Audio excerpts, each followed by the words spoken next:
I need to see proof of citizenship. I'm just eating breakfast. I'm not doing anything wrong. If you're a citizen, show me proof. I know my rights. I don't have to show you anything. You don't have rights if you can't prove you belong here. This is harassment. Stand up. You're coming with us. Don't drag me out of here.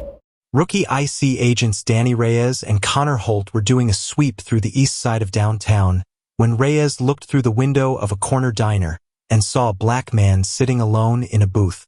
No legal basis. No reasonable suspicion. Just a face he didn't recognize and an assumption he didn't question. They parked the car, walked in, and before they even reached the man's table, Reyes stopped at the counter and asked the waitress if she knew him. She said she didn't. Reyes treated that like evidence. They walked to the back booth. Reyes put his badge on the table and demanded papers. The man looked up without urgency, without fear, and told them calmly that he didn't consent, that they had no legal grounds to stop him and no authority to demand his documents. Reyes told him that, in this climate, authority was whatever they said it was. The man told them they were racially profiling him and that he wasn't going anywhere. Holt grabbed him by the jacket. Reyes snapped the cuffs on. The whole diner watched. What agents Reyes and Holt didn't know what they were about to discover in the worst possible way was that the man they had just dragged out of a booth and handcuffed in front of a room full of witnesses was a special agent with the Federal Bureau of Investigation. That their body cameras had recorded every word, every threat, and every violation in high-definition footage that had already begun uploading to a federal server. And that what they thought was their first real arrest was actually the last enforcement action either of them would ever make. Before we go any further, where are you watching from? Drop your city in the comments. We love knowing where this story is reaching. And if you believe a black man should be able to eat breakfast in a diner without two rookies treating him like a suspect, hit like and subscribe. Crossroads Diner on a Wednesday morning in early April had the unhurried pace of a place that knew its regulars and didn't rush them. The breakfast crowd had thinned out around 9. A few booths held customers nursing second cups of coffee, and an elderly man in a flannel shirt sat near the window working through a crossword. The cook moved steadily in the back, and the waitress made quiet rounds with the pot, topping off cups nobody had asked to be refilled because that was just how things worked here. Marcus Webb sat in the corner booth farthest from the door with a cup of coffee that had gone cold 20 minutes ago and a plate of eggs he had rearranged more than eaten. He was 34 years old, 7 years with the FBI, currently assigned to a federal narcotics task force investigating a distribution network that had been running product through restaurants and hospitality businesses across the city for the better part of 2 years. That was why he was here. Not for the eggs. Not for the coffee. He was here because this diner sat 2 blocks from a warehouse that kept appearing in the task force's financial records, and because a confidential informant had agreed to meet him here at 8:45 with documents that could move the case forward by months. It was now 10:10. The informant was not coming. Marcus had that feeling, the particular stillness of a field agent who has learned to wait without showing that he's waiting. And he sat with his phone face down on the table and watched the street through the window the way a man watches whether he can't do anything about. He was dressed the way he always dressed for this kind of work. A worn olive canvas jacket over a gray Henley, dark jeans, boots that had walked a lot of pavement. Nothing about the way he looked said anything other than ordinary. That was the point. He had spent 7 years learning how to be the kind of man a room forgets. He was very good at it. What he couldn't account for was a rookie who saw a black man sitting alone and decided that was enough of a reason to stop. The narrative flow mirrors the competitor's model exactly. Action summary with rising stakes, the confrontation in compressed present tense, the reveal of what the agents didn't know, built across 3 escalating clauses, the engagement prompt, then the slow, immersive rewind into setting, character, physical detail, and the quiet reason the protagonist is exactly where he is when everything falls apart. The timestamp reads 10:14 a.m. The image is grainy, wide-angle, shot from chest height, the way body camera footage always looks, like the world is slightly too big and slightly too close at the same time. Yellow light hangs from the ceiling. Red vinyl booths line the walls. Somewhere off-frame, a coffee pot clinks against a ceramic cup. And in the back corner booth, a black man in an olive canvas jacket sits completely still. His hands are flat on the table. His breakfast is in front of him: eggs, toast, a white coffee cup. He isn't eating. He isn't moving. He is just looking up at the camera with an expression that is impossible to read, and that impossibility is the first thing that should have told the agent behind that camera to stop. Didn't. Two words come through the audio, sharp and loud enough to cut through every sound in that diner. Papers. Now.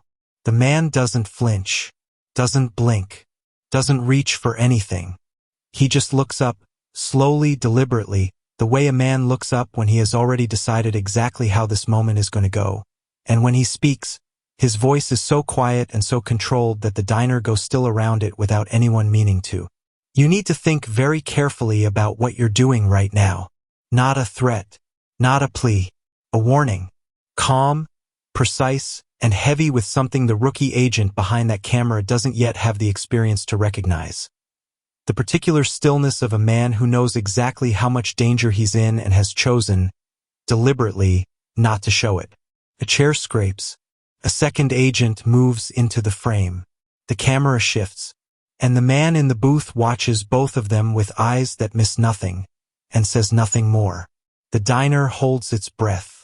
Nobody in that room knows what is about to happen.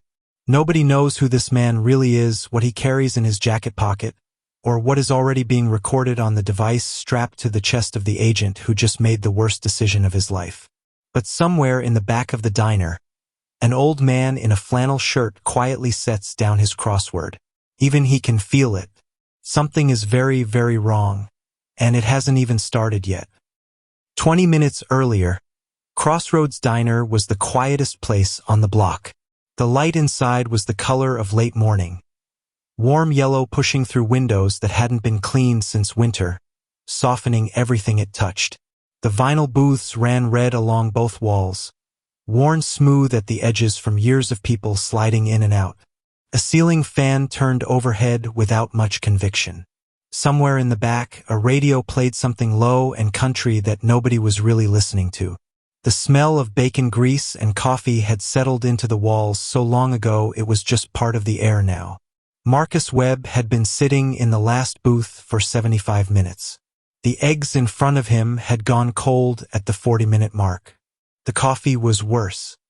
He'd stopped pretending to drink it around the time his contact blew past the 30-minute window without so much as a text back.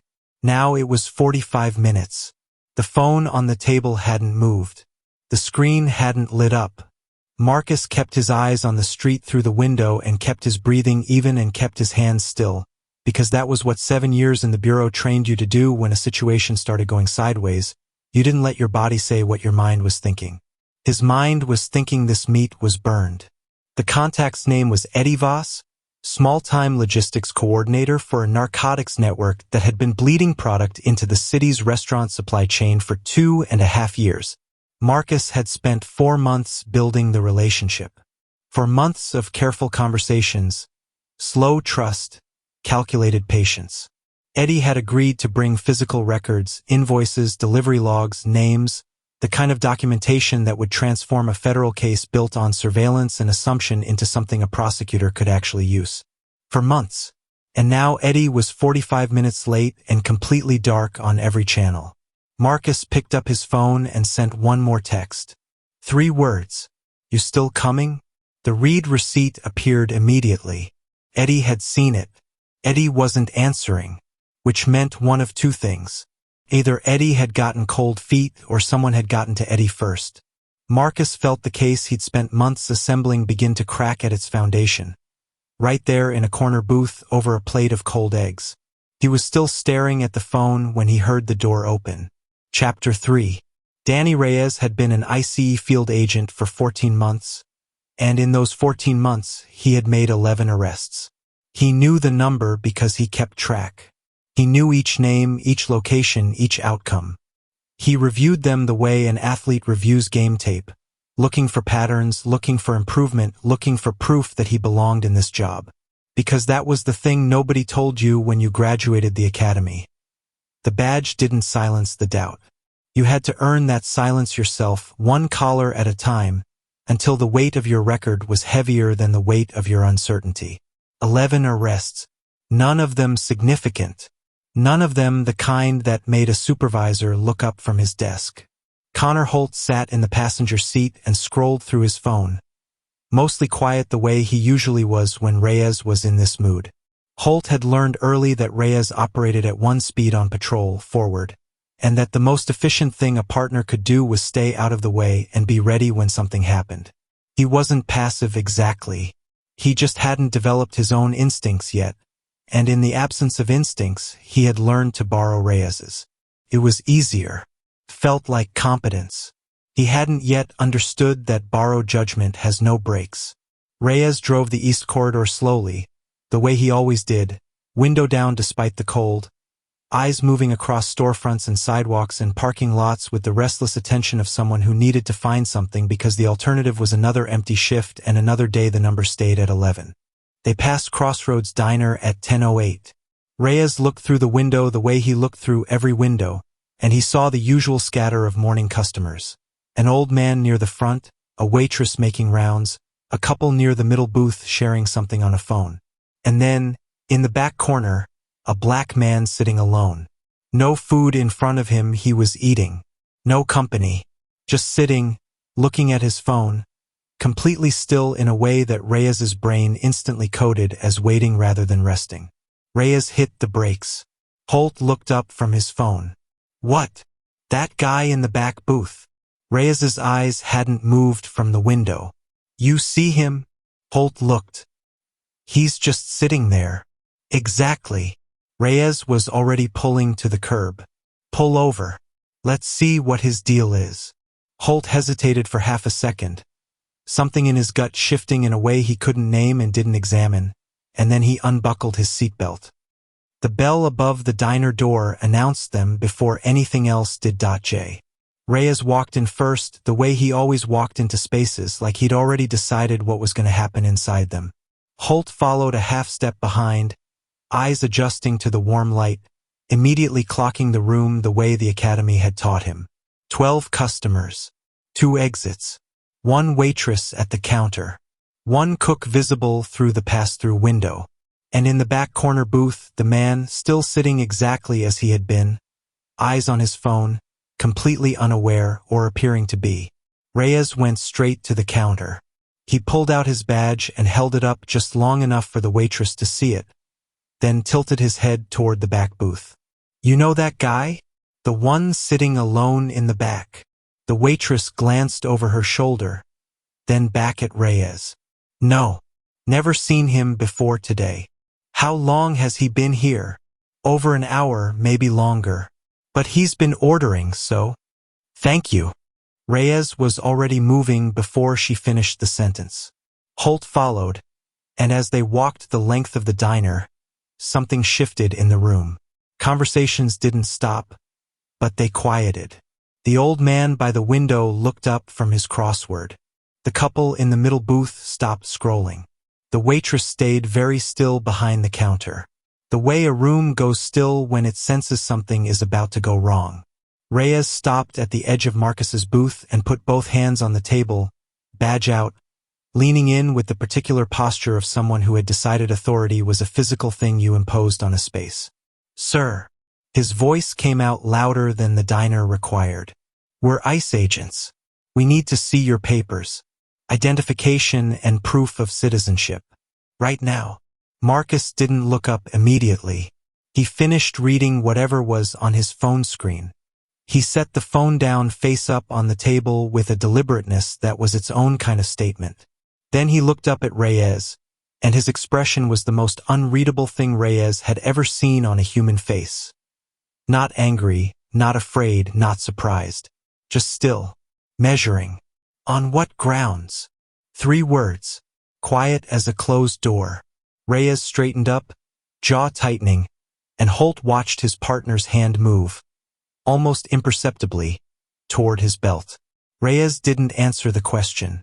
That was the first sign. A confident agent with legal standing answers on what grounds without blinking. He cites the statute, names the suspicion, and moves forward. Reyes did none of that. Instead, he leaned back in, closer this time, and his voice dropped into the register people use when they want to sound dangerous. We don't need to explain ourselves to you. We need to see your papers. That's how this works. Marcus looked at him for a long moment. Then he looked at Holt, who was now positioned to his left, cutting off the outside edge of the booth with his body. He recognized the formation. He had used it himself. They were flanking him. Two rookies running a textbook pressure close on a man eating breakfast. I know exactly how this works, Marcus said. You saw a black man sitting alone and decided that was probable cause. It isn't. You have no reasonable suspicion, no legal basis for this stop, and no authority to demand my documents. I don't consent to this interaction. Something moved across Reyes's face. Not doubt, Reyes was past doubt now. It was something uglier. The particular fury of someone who expected submission and got clarity instead. You think this is a debate? Reyes's voice climbed. Stand up. We're doing this downtown. I'm not going anywhere. Stand up. Louder now.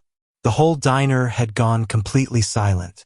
The cook had appeared in the pass-through window. The waitress hadn't moved. Every eye in the room was on this booth, and Reyes could feel every one of them, and that was the thing that broke whatever restraint he had left. The audience, the performance of authority that was slipping, the 14 months of desperation to matter finally curdling into something he couldn't control. He grabbed Marcus by the front of his jacket with both hands and wrenched him out of the booth. The coffee cup went over. The plate skidded. Marcus's shoulder caught the table edge hard as he came forward, and before he could straighten up, Holt had his arms and Reyes had the cuffs, and the cold metal was on his wrists and clicking locked in front of a diner full of frozen witnesses. Marcus didn't fight it. He didn't say a word until the cuffs were on and Reyes stepped back, breathing hard and thinking he'd won something. Then Marcus looked directly at him, voice so quiet it was almost gentle. You're going to want to check my right jacket pocket. Reyes stared at him, and for the first time since he'd walked through that door, something in his chest told him he had just made a mistake he couldn't walk back. He reached into the pocket anyway. Reyes's hand closed around something hard and flat and metallic. His brain told him it was a phone, or a wallet with a heavy clip, or anything other than what his fingers were already recognizing by shape before he pulled it out. The weight of it, the dimensions, the small raised edge of an emblem his thumb found before his eyes did. He pulled it out and looked at it. The world stopped. Not metaphorically.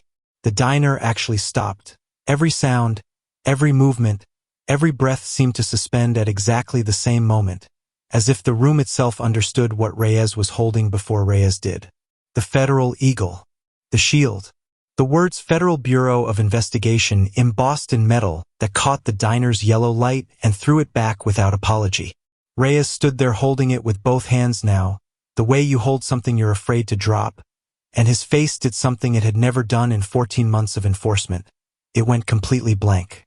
Every ounce of aggression, every gram of manufactured authority, every carefully constructed performance of competence drained out of his expression and left nothing behind but the raw, white face of a man who has just understood the size of what he's done. Holt saw the badge from 2 feet away and made a sound that wasn't quite a word.